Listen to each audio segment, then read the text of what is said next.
With you. This is What's Wild in New Hampshire by wildlife biologist Eric Orff.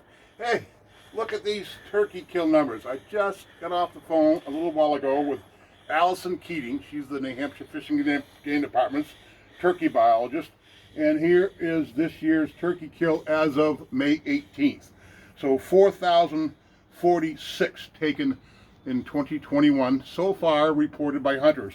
Allison did say there are probably a few turkey registration slips kind of floating around, so this is not a final number, but we know that the majority of the turkeys are taken within the first 10 days of the season, so it's going to be close. So 4,046 versus 4,240 last year, about the same date, so that's down about 5% from last year.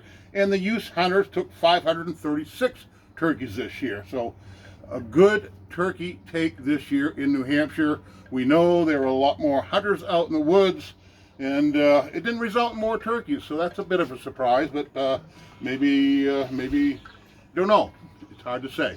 So yes, the 2021 New Hampshire turkey hunting season take as of May 18th is 4,046 turkeys. A pretty good number. Yeah. All right, awesome job. So this is wildlife biologist Eric Orff for What's Wild in New Hampshire.